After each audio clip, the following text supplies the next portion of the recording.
Yo, what's good, fans of fight fans? It's your boy JB Trap House Boxing, man. I'm back again with another video. Shout out to the LDBC, man. Smash that like button, smash that subscribe button, share the video always, and leave your thoughts and comments at the end of the video. And if you're looking for that exclusive street news, go subscribe to Urban Media Fix and hit that notification icon bell so you don't miss this heat that's gonna be dropped by Urban Media Fix. And go subscribe to the Smoke City Mobcast. The Smoke City Mobcast. Make sure you hit that subscribe button and that notification icon bell so you don't miss this heat that we're going to drop every Wednesday night at 9 o'clock p.m. Eastern Standard Time. Every Wednesday night, 9 o'clock p.m. Eastern Standard Time, the LDBC, we get together and we do our live hangout. So you make sure you tune in, you subscribe, and don't miss that. Hit that notification icon bell, please. All right, now you know what time it is, baby. It's the morning jab session, man. You know we work off the jab. That's what we do. Most important, hope everybody having a good Monday morning, man. A good Monday in general, because I am. But let's get down to this thing, man. There's been a lot going on this weekend. You know, you got Adrian Broner, Charlo going in on Broner, Tank. GGG, Canelo, you got Dillian White, we talk about Wilder, a little bit of Joshua, just a little bit of everything that went on throughout this weekend, man. I want to talk about this little fight that I did a breakdown on, and I actually watched the fight, which was the Ryan Murphy versus Arsene Goulamirian fight for the vacant WBA cruiserweight regular title. Yeah. So, and the winner, which was Arsene Goulamirian, he won the fight. So he's a WBA regular champion, and he will be up against the winner out of Gassiev and Usyk. So, but the thing is, I believe he trains with Gassiev. Abel Sanchez trains him, so that's gonna be interesting to see. I don't know if it's gonna be an immediate shot right at the champ.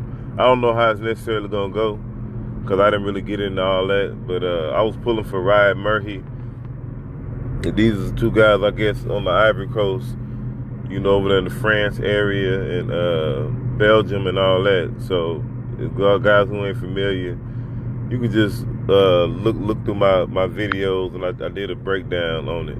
So, but yeah, I was going for Ryan Murphy, man, and I had pretty much said, in my mind, I thought that Goulamirian was a little too tough, too strong.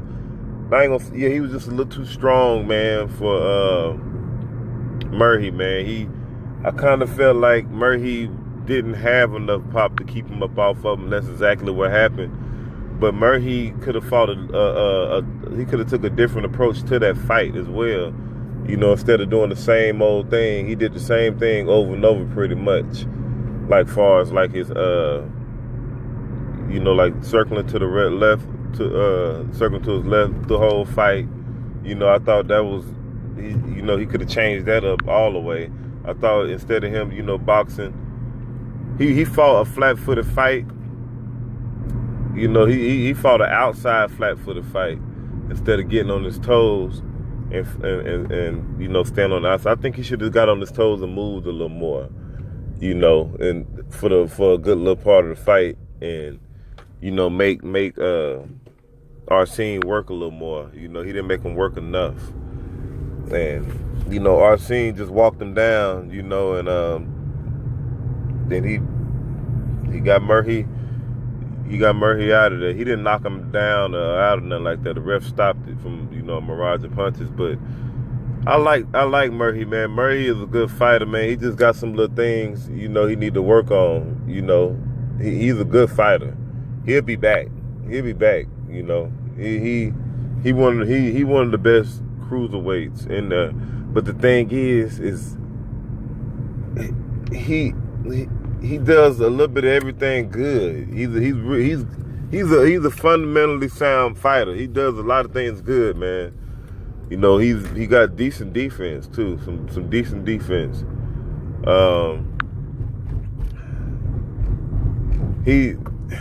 I think that his power, man. You know, he can be a bit of a flashy puncher sometimes, but I think his power is just I don't know if it's really just enough for the cruiserweight division. You know, he got a little bit of the size. He about 5'11", it seemed like. He got a little bit of the size, you know, and all that, but it's the pop, man. He lacking the pop. And for him to fight the way he fight, he gonna have to throw a lot of punches, a lot of combination punches, you know. But not taking nothing away from Arsene. He did what he had to do to get the victory, man. So let's move on, man. We're gonna move on to something else. Let's talk about Deontay Wilder for a minute, man. You know, and I was talking to the homie, the brother Blood, man. Shout out to Blood Boxing, man. Y'all go subscribe to Blood Boxing, man. That's the homie. That's the big homie, man. Big homie be putting in work. Real talk. We was chopping it up behind the scenes though yesterday, and I've been feeling the same way he feel about, you know, this whole Deontay Wilder situation, man. I feel like Deontay Wilder doesn't have to, you know, prove anything to anybody. You know, Deontay Wilder should worry about who he want to fight, and that's just it. You know, in order for Dillian White to get a shot at Wilder, to me, I believe two things that can happen, that need to happen. Dillian White needs to beat Dominic Brazil, or he needs to beat Ortiz. I don't see what's the big problem in that. They sending Deontay Wilder through all these hurdles. What's the difference? So, I mean, what Dillian White ain't did nothing. He ain't proved nothing. He ain't beat no top 10 guy. Who he beat? Nobody. Lucas Brown looked like pure shit. Yeah, Saturday. That man, come on, man. Come on, man. Man, Dillian White don't want no part of Wilder. Wilder would trash Dillian White. Now, I'm going to give Dillian White his little credit.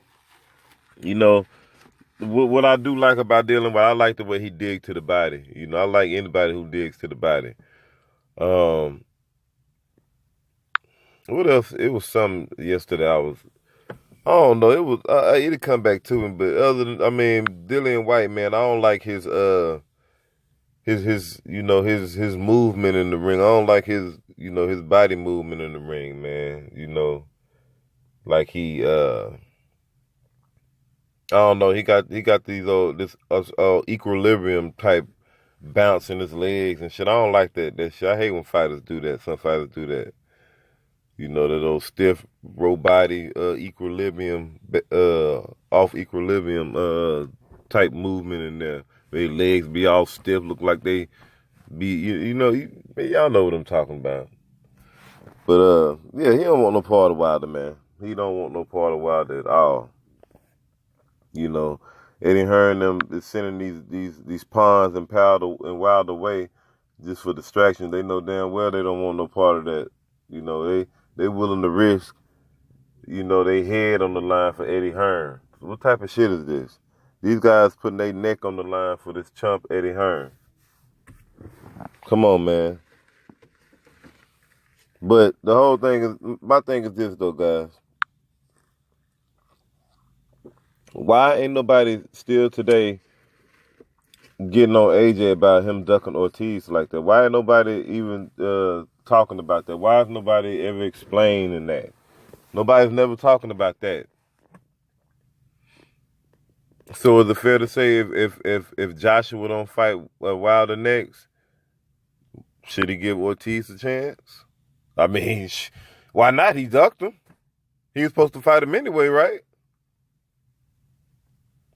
I mean, I thought so. So I mean, come on, man. Let's be fair. They keep throwing all these hurdles in the way for Wilder, man. This is ridiculous. But I had did a video yesterday talking about how would the sport be born without certain fighters, and I kind of threw a few fighters in there at the last minute because my video took a turn initially. So, but yeah, just go back and listen to the video, man. But anyway, like Wilder, what would the sport be without Wilder, man? Wilder's vocal. He talk good in and out the ring, man. He's a good talker. He's very dramatic. I mean, animated. He can put on for us. You know what I mean? He can put on the show, man. And that's what I like about Wilder. Wilder gonna bring everything out of it. Stand up dude to the bone gristle. I'm talking about stand up dude to the bone gristle. You know what I mean? That's why I identify Wilder so much. I wish a lot of these guys had a little bit more, a little spunk in they a little bit more pizzazz about them, to liven up the sport a little bit. Even like I was saying, like Adrian Broner, even though his good shit, bullshit, whatever, he gonna keep you going. He gonna keep the light shining on the sport some type of way, talking about his dumb ass. You know what I'm saying? So and Tank, he talk out the side of his goddamn big ass head he got. Other than that, Tank is really boring, but he just talk reckless. That's just to be real. He just talk reckless, say little stupid shit, and you got the Charlos, man. They really waking shit up. They really waking shit up. Shit happening.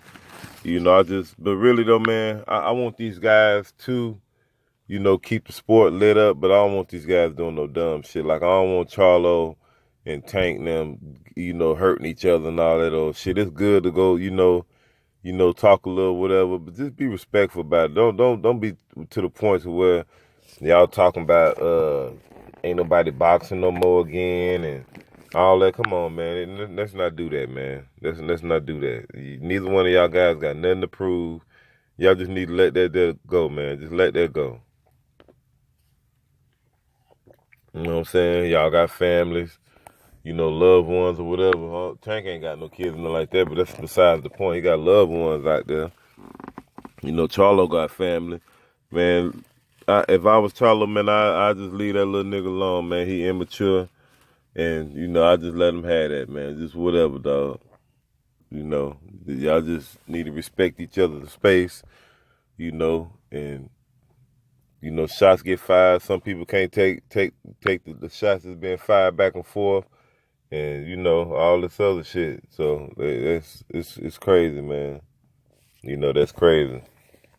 But, it was funny, though, listening to how Jamal was going in on AB and Triple G and Canelo and Tank, and Tank responded talking about the Charlo brothers are on coke. Oh shit, boy, these motherfuckers are something else talking about the Charlo brothers coked up. That's cold blooded. But them some damn so heavy statements to make, man. But Charlo was really saying some factual shit though, really on some real shit. He was talking a lot of facts. But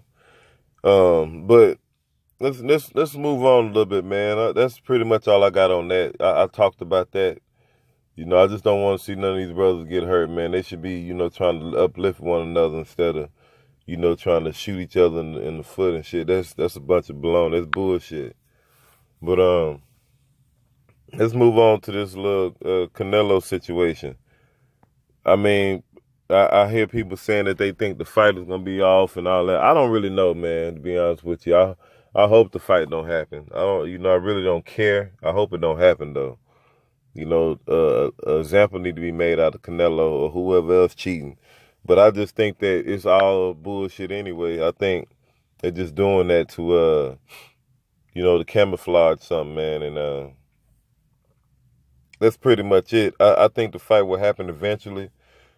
But if it fizzles out, it fizzles out. I think that Canelo going to end up fighting Gary Spike O'Sullivan anyway.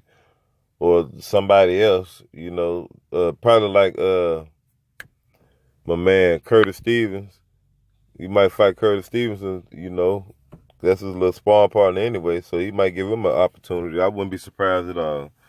Y'all better not be surprised. But other than that, though, man, Triple G's, you know, he thirsty for the fight. He probably take a little fill-in fight and try to get back at Canelo. But the fact of the matter is, ain't nobody gonna forget about Canelo was cheating. I ain't. I damn sure ain't. You know. But I wonder what else is going on out here in the boxing world I wanted to talk about, man. What else happened? Shit. As far as I think people were talking about Mikey Garcia. As far as that, man, I ain't really getting too hyped up about what Mikey Garcia got going on right now, man. I mean, you know, it's like this, man. I want Mikey need to worry about 140 right now. You know, if he fight these guys at 147, that's cool. I don't care. Whatever. I don't care what anybody do. You know, I just really want to see more action, man. That's just where I'm at with it. I want to see more action. I don't want to see all this jumping around talk and all that old stuff. You know, so it's pretty much where I'm at with it. I'm ready to see Earl Spence back in the ring. I'm ready to see Terrence Crawford get dirty for the first time at 147. That's where I'm at. I'm ready to see all that stuff, and then we can start talking about who he want to fight at this weight, or who want to do this, and you know, I want to see moves being made with the promotions that Bob Arum gonna let Crawford fight Earl Spence. You know, that's the type of shit I'm interested in right now. I want to see, you know, progress, fights being brought to fruition. You understand what I'm saying? So I don't see Mikey and Terrence Crawford fighting no time soon, period. Especially if Bob got something to do with it. I just don't think that Bob gonna give Bud the opportunity, man. I just don't see it. You know. So that's the reason why I ain't doing too much talking about all that. But I know it's some other junk I'm missing, man. I just can't remember, you know, what it is I had wanted to talk about, something that happened, man. But yeah, man. Yeah, at this point, Canelo done failed two drug tests, bro. He cheated, man. That's just, it's the writing is already on the wall. It's highlighted. Ain't no way around it. It is what it is. And like Charlo said, that boy been poking himself for a while. But you know, other guys have been saying that Canelo and they say Triple G been on power pellets. So I don't know. A lot of these cats be cheating, man.